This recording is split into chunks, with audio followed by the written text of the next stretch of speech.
Kjo gazetare që duhet t'rregoj tash është nga më të mira në Shqipëri dhe është fat i madh potërisht ta kapësh në video. Quhet Anila Hoxha ose shkurt gjyqtarja. Tani do i bëj një leksion Anilës nga ato të që askjo nuk e ka dëgjuar. E dihet ti Anila që kush e ka shpik gazetarinë infiltruese në botë?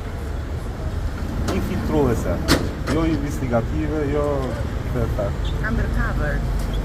Hajde ecim pak. Andi. Është një gazetare amerikane Që quhet Elizabeta. që quhet Elizabeth. Mos e dika. Ushtruan në një spital Të çmenduris? Personave me probleme të shëndetit mendor.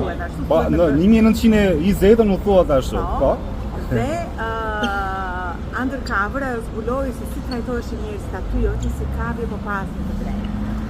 Në këto rrethana me një mbas si doli, ajo shkroi këtë gjë, ishte regjistruar me një emër tjetër.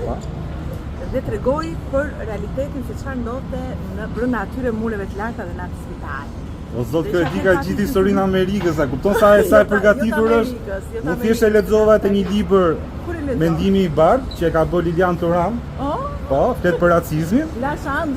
Dhe tregon historinë e kësaj gazetare diku. Dhe thash do ta gjej Anilën pa përgatitur. Kjo e tregoi veten që është super gazetare. Mirë, a mendon që edhe në Shqipëri mungon kjo lloj gazetarie? Ka vazhdu jo. Sepse unë kam përshtypjen e nuk dim se çfarë bëhet te këto institucione që kemi në Shqipëri. Besoj aty do të jetë një horror i pa diskutueshëm, po s'ka dalë akoma një gazetare. Kështu që ju profesorat e gjuhë e gazetarisë, se tash gjuhë letërsisë, se Anila ka mbaruar gjuhë letërsisë, mundoni ta motivoni gazetare që të bëjë këtë lloj gazetarie se Shqipëria ka shumë nevojë. Kaq për sot, e dim që s'duam t'ju mërzisim. Ju përshëndes. Best si gjithmonë, the best. Ciao.